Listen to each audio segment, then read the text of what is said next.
Okay, it seems this is the fragrance most people are waiting for a review on. Are you waiting for a review for this fragrance? This is the latest Tom Ford Private Blend Collection fragrance, EBENE FUME, just launching now. Although I've had my bottle for 4 days now as of the airing of this particular video, and I was told not to reveal where I bought it from because I was not really allowed to purchase the fragrance because they weren't officially launching it until November 1st. So I posted about it on Instagram. I said I'm enjoying it, yada yada yada, and said what it's reminding me of, but again, people were asking, is it out yet? When is it launching? Where can I buy it? This and that. And I really wasn't allowed to reveal it. Anyway, I've tested it out for about 4 days, and I'm going to let you know all about Tom Ford's latest Private Blend Collection fragrance called EBENE FUME. So if you want to find out about it, then please stay tuned.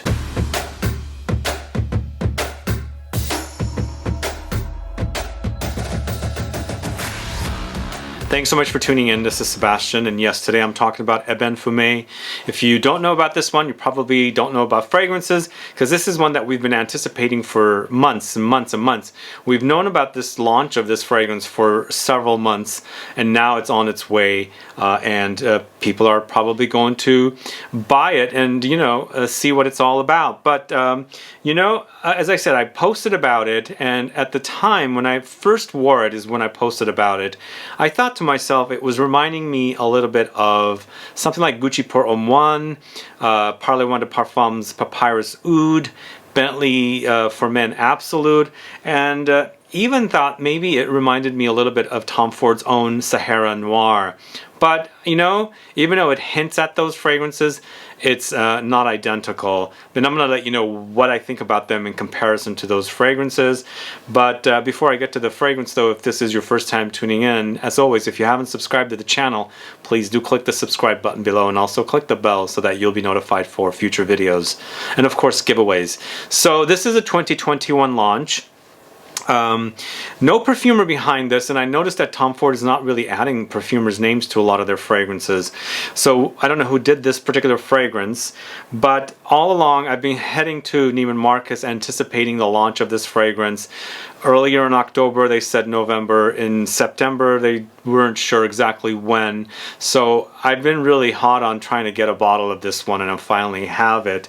And I am enjoying it, but it has a lot of negatives, and I'm going to tell you the positives first and then the negatives. But along the times I've gone to Neiman Marcus, I've been asking price points and things like that. I thought for the longest time this particular fragrance was supposed to end up in the higher price point collection of fragrances that featured, Fucking Fabulous, Rose Prick, Bitter Peach, and other fragrances that are, marketed in that more expensive collection.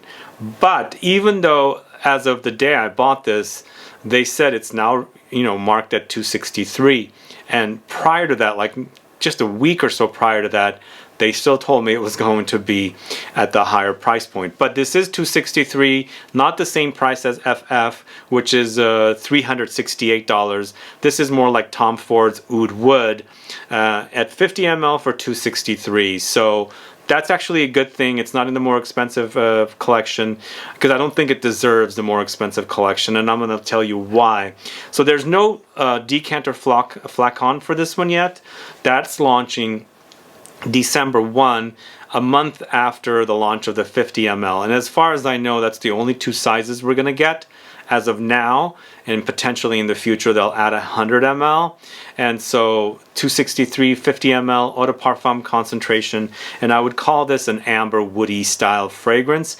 And as of now also no official notes have launched, and I looked up databases and they're kind of all seeming to have same notes, but there are a few differences between the databases. So I'm not going to tell you exactly what the notes are, but it's definitely ambery, and it's lots of woods and lots of smoke. And according to my research, this supposedly has Palo Santo as notes, and of course ebony wood. and this is after all called EBENE FUME. So it's a ebony smoke, ebony fumes. Ebony wood is the main note in this one. So that's what I'm getting from this particular fragrance. But for me, initial blast is overdose of pepper. It's very, very peppery. Black pepper is king here. And I mentioned this in previous videos when I discussed black pepper and incense. For me, they complement one another because I get black pepper touches from incense and vice versa. Black pepper to me kind of reminds me of incense, and as I said, incense sometimes reminds me of black pepper. So those notes are here together, and they're kind of what the fragrance starts off with up top. So you get a lot of peppery spiciness with the incense smokiness. But you know, there is papyrus here. I could smell it. And I believe that's definitely in this fragrance, and I think this is why it reminds me of Gucci Pour Homme 1, and of course Parlez-moi de Parfums, Papyrus Oud, and then Bentley's For Men Absolute. All three of those fragrances are created by the same perfumer, Michel Almerac. So it does hint at the fragrance, but to me, those are a lot more drier. This has a lot more syrupy, ambery touches. So in the end, after wearing it more and more, I thought, okay, it hints at those fragrances, but they're definitely not identical. And then going back to the Sahara Noir, which I thought was an amazing fragrance, but sadly discontinued so fast. And it's interesting that they bring on a fragrance like Sahara Noir and it's discontinued so fast. They kind of, you know, launch similar fragrances. Do you think that this particular fragrance is going to do much better than Sahara Noir? For me, Sahara Noir is a much superior fragrance compared to this, especially when it comes to the concentration. And I'm not going to get to that until for a while, but compared to Sahara Noir, this is thinner. A lot thinner. So those are the similarities I'm seeing, and then you'll probably, when you wear this one or test it, it'll remind you of other fragrances as well, and it's a very churchy, kind of religious kind of a fragrance for me, and it makes sense because Palo Santo, I had to look up as a note, and I'll say Palo Santo and ebony wood are not your typical common woodsy notes that come up in fragrances. So Palo Santo is a holy wood. Palo Santo is a traditional remedy for pain, inflammation, and stress. It's used to clear out negative energy. You can burn Palo Santo as an incense or apply the oil on your skin. So it's burned as an energy cleanser. So that's what Palo Santo is. And again, Palo Santo doesn't appear or show up in a lot of fragrances. I know Le Labo has a Palo Santo room spray, which I kind of like the smell of. It's an interesting woody smell. It doesn't smell like sandalwood. It's just kind of more to me like a cedar, but a little citrusy take on cedar, I think. There's a little bit of a lemony citrusy tinge to this particular note. So it's a unique wood. It's very, very woody. You experience the woods right after you smell the pepper and the incense, but lots of leather in this one as well. And leather, labdanum, amber is present here. Labdanum, when you see that note in fragrances, you notice that it's smoky and it's ambery, and here it's definitely that. You experience that here definitely prominently, but it doesn't necessarily get overly sweet, but there is some sweetness from the ambery touches in here from the labdanum. But in addition to that ambery touches with the sweetness, it does hint at a little bit of something boozy as well, contrasted with not some, but a lot of the smoky, woodsy touches in here. You know, I think it's a solid smell. I quite like it. It's definitely leathery, it's incensey, smoky, spicy, and woody. I felt like the fragrance is very, very thin, and I'm happy they did not put this in the more expensive collection, because it would have been a really, really disappointment if they did that. It would more be like a ripoff. This does not wear thick at all. I would not call this beast mode. I would call this very, very moderate, because it's not only not performing the way I want a fragrance to perform, but also doesn't have a lot of projection and sillage, so it's a little thin. As I said, it's thin. It wears wimpy, and that's definitely a negative for this particular fragrance. And I'm glad, like I said, it's in the less expensive private blend collection. I think personally this could go into the signature line, and it would probably even do better. But to me, something like Black Orchid Parfum is a lot thicker than this. I mean, as I said, Sahara Noir is a lot superior, far more superior fragrance, because it smells just a little better than this, but it also felt a lot thicker and heavier than this particular fragrance. This really, really wears very thin, and that's a major, major disappointment about this. And it sounds like with all the notes, it's not going to wear thin. It's going to be beastly, right? No. Now, this is all very subjective. For me, it's very thin. For you, it might be perfection. You might think this is a major overdose of notes and intensity and things like that. But I test a lot of fragrances, and I feel like this wears a very, very thin compared to other fragrances, if that makes sense. So overall, a great smell. I enjoy it. It's not truly original. I've smelled things like this before. That's why it reminds me of other fragrances. But it's nice that it's out. One other thing about this particular release, as I said, they discontinued Sahara Noir so quickly because, I don't know, that particular fragrance didn't, you know, do much. I mean, I guess it wasn't popular, or it wasn't selling, it got canned so fast.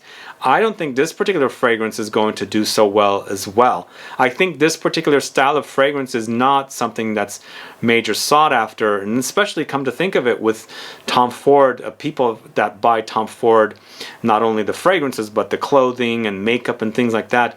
Are they the type of people that would wear incense in fragrances? I don't 100% know, but as far as I'm thinking about this particular fragrance, I don't think this will be a successful particular fragrance. And that's not to say it's a negative, it doesn't smell great or anything. It does smell great, just the fact that incense to me is not a very, very popular and crowd-pleasing type of a fragrance. So it's a game out there, I think, depending on what's, you know, connects and what doesn't connect. But as far as the type of fragrance goes, as a popular fragrance, I don't think this will be. But either way, I'm not saying it's not going to be successful at all. It might be for a while, but it's not a crowd pleaser, and it's definitely not the type of fragrance that sells a lot. But I enjoy the smell. I wish it was more intense. I'm glad it's in the cheaper private blend collection. I think it would have been better in the signature line, the new bottles that they're doing, and I think that would have been a little better. Even if I think of this particular fragrance compared to something like, you know, Ombre Leather, I feel like Ombre Leather is even thicker than this one. So I don't know why this is so thin. At least to me, it's wearing very, very thin, and I wanted more heft to it. I wanted some beefiness to it, and sadly it's not. So I don't want to get too heavily into performance, but every time that I experience a fragrance, if it wears normal, I don't really talk about it. But when I'm paying a lot of money for a particular fragrance, and it's supposed to act very heavy from the notes that are featured in it, and it doesn't, like this, then I definitely bring it up. And then vice versa also. If something is like supposed to act kind of like normal, moderate, but it's overly intense, I will mention that as well. But this to me felt like it was going to be beastly, but turned out to be wimpy, unfortunately. Still smells great though, and again, this is all very subjective. I always say, I think of fragrances beast mode. Somebody says it's a wimp, and I say it's a wimp. Somebody says it's a beast mode. So it's very, very subjective, and there's a lot of environmental issues that go into when wearing fragrances. For me, I've tested this out now for 3 days, and it really is a wimpy fragrance. It disappears fast. It does smell great. It doesn't have the ultra lingering power I wanted, and I wish that it did. Anyway, those are my thoughts on Ebene Fume from the house of Tom Ford. What are your thoughts about this one? Let me know, put a comment down. Are you excited about this one, or does it not sound exciting to you? Do you like these kind of notes? The smoky, incensey, woody, ambery kind of notes? Leather, of course, as well. Put a comment down so I can find out. If you've already tried it and you are absolutely in love with it or absolutely hate it, also let me know. Put a comment down below.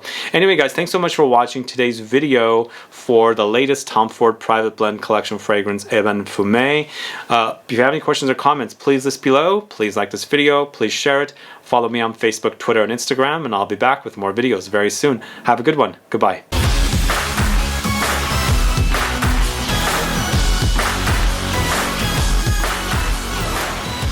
Okay, a few more things about Tom Ford's new fragrance, EBENE FUME. Most importantly, the bottle. Why did they give us a clear bottle this time? I much prefer a bottle that you don't expose the juice. This exposes the juice means it's going to age faster and things like that. So I prefer a bottle that actually conceals the juice and prevents it from seeing the light.